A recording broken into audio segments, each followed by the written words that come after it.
연중 제33주일 세계 가난한 이의 날을 맞아 교회 공동체는 첫 번째 독서로 말라기서 3장 19절부터 20절을 읽습니다. 이 3장 19절부터 20절의 내용을 설명드리기에 앞서 말라기서의 특징에 관해서 짧게 말씀드리겠습니다. 우선 말라기서의 그 신학적 특징에 관해서 말씀드리자면 한마디로 요약하자면 그 회의론에 맞서는 신정론이라고 우리가 요약해 볼 수 있겠습니다. 말라기서가 쓰여진 것으로 짐작되는 5세기 중반은 유배가 끝나고 예루살렘으로 귀향한 유다인들이 제2성전을 완공한 후입니다. 제2성전은 그 주전 515년경에 완공된 것으로 추측합니다. 이민족의 땅 바빌론에서 그 유배를 살다가 마침내 퀴루스의 칙령과 함께 한껏 희망에 부풀어 고향 예루살렘으로 돌아왔지만 그곳은 유다인들이 유배지에서 꿈꿔왔던 유토피아가 아니었습니다. 자신들이 이루게 될 새로운 이스라엘은 하느님의 영광을 세상에 드러낼 것이고 온 세상 민족들이 그 영광을 보고 예루살렘에 순례를 올 것이라는 그런 예언자들의 예언은 이루어지지 않았습니다. 야훼가 직접 통치하는 신정 국가에 대한 이상은 재관들의 통치 아래서 큰 실망을 안겨줄 뿐이었습니다. 이스라엘은 다시금 경건함을 잃고 이방신들을 섬기기 시작하였고 그 사회는 불의와 불안에 휩싸이게 되었습니다. 이렇게 정치 경제적으로 힘겨운 시기를 보내며 이루어지지 않은 이상적 신정론을 조소하는 냉소적 회의론이 말라키의 청중들을 규정합니다. 이런 현실을 직면하면서 예언자는 한편으로는 경신례를 새로 세우고 혼인을 통하여 이스라엘의 순수성을 지키려는 현실적인 노력을 경주하는 반면 다른 한편으로는 야훼의 크고 두려운 날에 대해 선포합니다. 따라서 주석가들은 말라키의 신학을 예언적 또는 종말론적 신정론이라고 명명합니다. 말라키서의 신학적 특징이 회의론에 맞서는 신정론이라면 말라키서의 그 문학적 특징은 대화적 또는 논쟁적이라는 데에 있습니다. 그 논쟁은 야훼를 향한 회의론자들의 질문에서 출발합니다. 어떻게 저희를 사랑하셨습니까? 저희가 어떻게 당신의 이름을 업신여겼습니까? 저희가 어떻게 당신을 더럽혔습니까? 어찌 이러십니까? 저희가 어떻게 실증나게 해드렸습니까? 공정의 하느님이 어디 계시느냐? 어떻게 하면 저희가 돌아갈 수 있습니까? 저희가 어떻게 당신을 약탈하였습니까? 저희가 당신께 무슨 무례한 말을 하였습니까?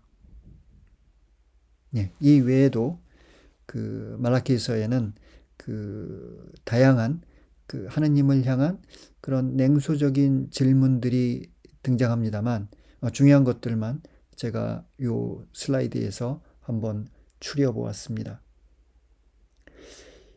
이 질문들과 그에 대한 하느님의 대답은 유배 이전의 예언 문학에서는 발견되지 않는 예언의 새로운 유형입니다. 예언자의 예언은 신적 영감이나 환시가 아니라 잘못된 시대적 흐름에 대응하는 예언자적 통찰에서 출발합니다. 그리고 토라에 냉소하는 회의론자들과의 논쟁 안에 예언자는 자신의 신학적 메시지를 담습니다.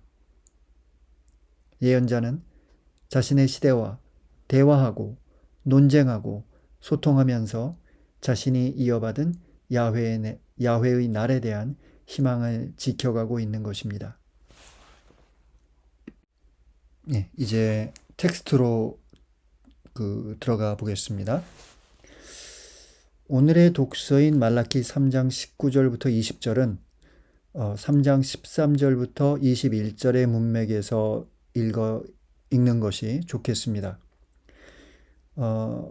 앞선 3장 6절부터 12절에서 올바른 11조와 예물에 대한 야훼의 말씀을 전한 예언자는 야훼에게 무엄하고 무례한 말을 하는 이들과 야훼를 경외하는 이들을 구분합니다. 13절부터 17절의 내용입니다. 악인들은 하느님을 섬기는 것은 헛된 일이다 라고 냉소하는 이들이고, 의인들은 야훼를 경외하고 그의 이름을 존중하는 이들입니다.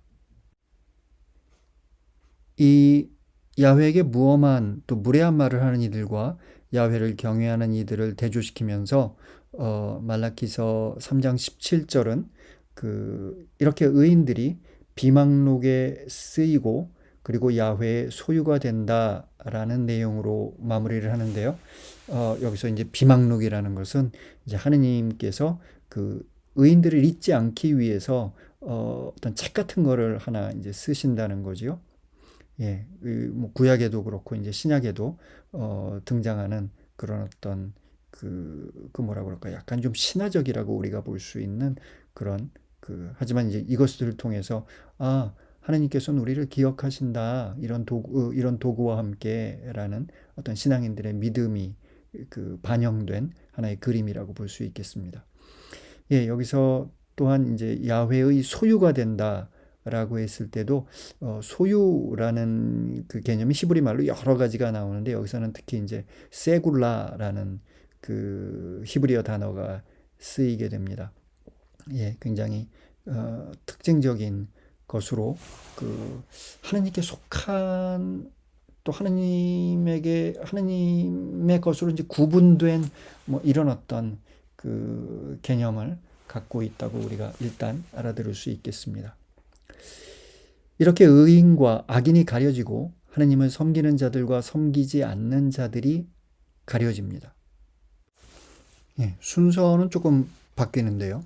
13절부터 17절에서는 야훼에게 무례한 말을 하는 이들이 먼저 나오고 야훼를 경외하는 이들이 뒤따르는 반면, 18절에서는 의인이 먼저 나오고 악인이 나중에 나옵니다. 엘로힘을 섬기는 이들이 먼저 나오고 섬기지 않는 이들이 뒤따르게 됩니다. 그래서 여기 야훼를 경외하는 이들, 의인, 엘로힘을 섬기는 이들, 이런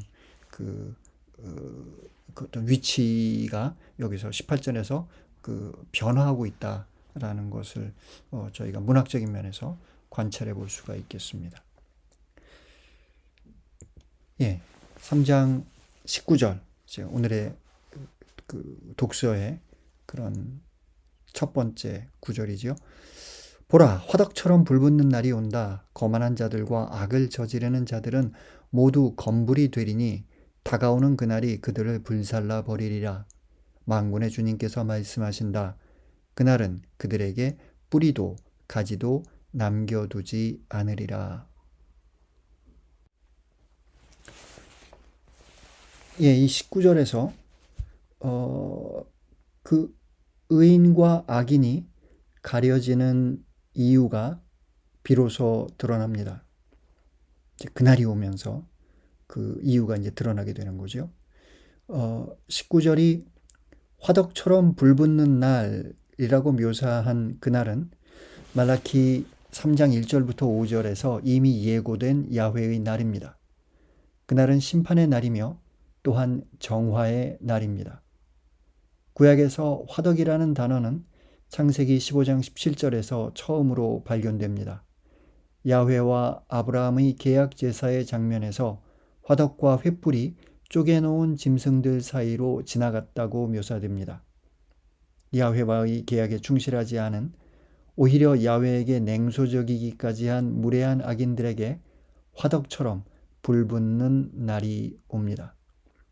따라서 여기서 말라키서가 의도했는지 의도하지 않았는지에 관해서는 저희가 단정지어서 말씀드리기가 어렵겠지만, 창세기 15장에서 야훼와 아브라함의 어떤 계약 제사의 장면에서 화덕이 쓰였다는 것으로, 여기서 하느님에게 무례한 사람들은 결국 그런 그 계약에 충실하지 않은 사람이었다. 토라를 업신여기는 사람들이었다라는 이런 어떤 그 어감이 이런 화덕이라는 단어와 함께 조금 암시되고 있는 것이 아닌가라고 저희들이 생각해 볼 수 있겠습니다. 여기서 화덕처럼 불붙는 날이란 그날의 열기가 너무 뜨거워서 모든 것이 화덕 안에 있는 것처럼 불붙을 날이라는 뜻입니다. 그리고 그날을 맞이하는 그들의 상태는 검불입니다. 검불, 즉 마른 풀과 같은 그들이 화덕처럼 불붙는 날을 맞이하면 그날은 그들을 불살라 버릴 것입니다. 그리고 이제 그 어떤 예언문학에서 자주 사용하는 어떤 관용적으로 사용하는 한마디죠. 만군의 주님께서 말씀하신다라는 어떤 그 예언자가 이야기는 나의 말이 아니라 하느님의 말씀이다. 주님의 말씀이다. 라는 하나의 삽입구가 들어가고 뒤따르는 내용에서 은유가 약간 변화하게 됩니다. 앞서서는 검불이었던 무례한 악인들은 이제 나무로 은유됩니다. 구약에서 어떤 사람이나 가문, 지파, 민족 등등이 종종 한 그루의 나무처럼 비유되기도 하고 또 은유되기도 합니다. 예를 들어 이제 탈출기 15장 17절을 보면 뭐 이런 그 문장이 나오는 거죠. 당신께서 그들을 데려다 당신 소유의 산에 심으셨습니다. 이집트에서 노예살이하던 이스라엘 백성들을 데려다 당신 소유의 산 예루살렘에 이제 심으셨습니다. 라고 우리가 이 구절을 알아들을 수 있겠죠. 비슷한 어떤 비유 또는 그 은유를 우리는 구약 성경의 다양한 그 부분에서 발견할 수 있습니다. 이제 말라기서로 돌아가 보면요. 그 나무는 이제 악인들이라는 나무죠. 그 나무는 뿌리와 가지까지 모두 불살라질 것입니다. 다시 말해 그들에게 더 이상의 회생의 가능성이 없다는 겁니다. 이사야서 6장 13절 또는 11장 1절을 보면 거기서 이사야 예언자는 유다와 예루살렘에 대해 향염나무와 참나무가 잘리겠지만 그 구루터기에서 햇순이 돋아나고 그 뿌리에서 새싹이 움트리라고 예언합니다. 하지만 말라기 3장의 무례한 악인들에게는 그런 가능성이 없습니다.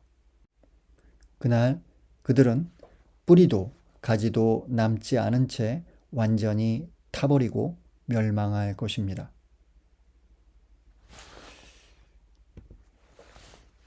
(20절) 그러나 나의 이름을 경외하는 너희에게는 의로움의 태양이 날개에 치유를 싣고 떠오르리니 너희는 외양간의 송아지들처럼 나와서 뛰놀리라. 야훼의 이름을 경외하는 이들에게는 그 야훼의 날이 어떤 날일까? 20절에서는 태양이라는 단어를 통해서 19절의 화덕처럼 불붙는 날이라는 이미지를 조금은 다르게 하지만 태양 또 화덕처럼 불붙는 날 뭐 이런 어떤 서로 공통적인 공통점이 있지요. 이런 이미지로서 이어갑니다. 하지만 그날은 야훼의 이름을 경외하는 이들에게 멸망의 날이 아니라 치유의 날입니다. 사무엘 후서 23장 3절부터 4절에서 이제 다윗이 마지막 말을 남기는데요. 거기에서 다윗은 다음과 같은 하느님의 말씀을 전합니다. 사람을 정의롭게 다스리고 하느님을 경외하며 다스리는 이는 구름 끼지 않은 아침, 해가 떠오르는 그 아침의 햇살 같고 비온 뒤의 찬란함, 땅에서 돋아나는 새싹과 같다. 그 태양은 어둠을 넘어서 세상의 옳고 그름을 밝히는 의로움의 태양입니다. 그리고 그 태양의 날개, 즉 태양의 밝고 따뜻한 빛은 야훼를 경외하는 이들, 춥고 어두운 시간을 고통스럽게 보낸 이들을 치유합니다. 밤새 그들은 춥고 어두운 외양간에 갇혀있던 송아지들 같았지만 그날이 오면 그들은 자유롭게 밝고 따뜻한, 그리고 무엇보다도 의로운 세상에서 뛰놀 수 있습니다. 예. 뒤따르는 21절은 오늘의 독서에는 포함되지 않았지만 연결되는 내용이기 때문에 함께 읽어보겠습니다. 그리고 너희는 악인들을 짓밟으리라. 내가 나서는 날에 그들은 너희 발바닥 밑의 재가 되리라. 만군의 주님께서 말씀하신다. 예, 여기서 너희는 의인들이고, 또 앞선 20절에서 이제 송아지로 은유된 그런 사람들이죠. 이 21절에서 지금까지는 따로 언급되었던 그 악인들과 의인들이 한 장면에 모입니다. 자유롭게 뛰노는 송아지들의 발밑에는 불살라진 검불의 재가 있습니다. 그렇게 의인들이 악인들을 짓밟게 될 것이라는 선고와 함께 말라기서는 자신의 마지막 논쟁을 마무리합니다. 예, 말라기서에 굉장히 여러 가지 논쟁들이, 앞서서 이제 제가 여러 가지 질문들을 보여드렸죠. 그 질문들과 함께 여러 가지 논쟁이 등장하게 되는데, 저희가 읽은 그 21절이 그 마지막 논쟁의 마무리입니다. 어떻게 저희를 사랑하셨습니까? 라는 질문과 함께 야훼를 고발한 무례한 악인들은 오히려 야훼의 심판 앞에 서게 되고, 야훼의 이름을 경외하는 이들에게는 의로운 보상이 약속되는 것입니다.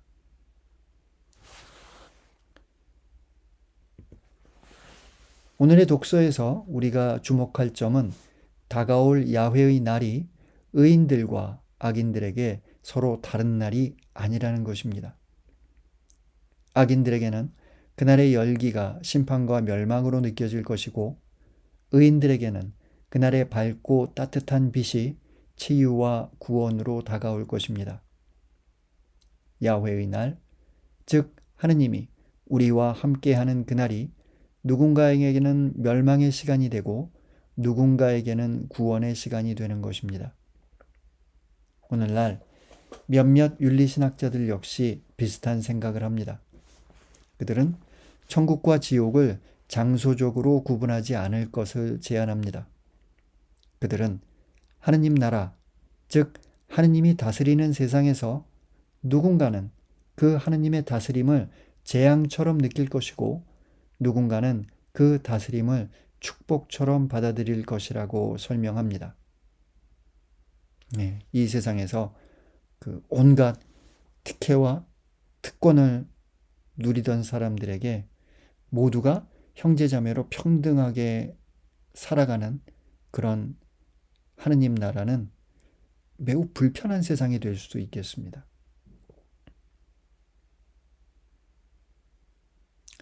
하느님의 다스림을 재앙처럼 느끼는 이들은 말라키의 시기에, 또 예수의 시기에도 존재했고 우리들의 시기에도 역시 예외는 아닙니다. 그들은 여전히 자신들의 기득권을 움켜쥐고 있기 위해 헛소문을 퍼뜨리고 군중을 선동하고 예수를 따르는 이들을 조롱하며 복음에 냉소합니다. 그 어둠이 깊을수록 야훼의 날에 대한 우리들의 희망은 더욱 커집니다. 온갖 힘든 인생의 무게를 감당하며 약하고 소외된 이웃을 위해 살아가는 이들, 정의롭고 평등한 세상을 위하여 헌신하는 이들, 하느님의 다스림을 위해 수고로운 삶을 살아가는 이들, 그렇게 자신의 십자가와 함께 예수를 따르는 이들이 교회의 안팎에서 야훼의 날에 대한 말라키의 희망을 지켜갑니다.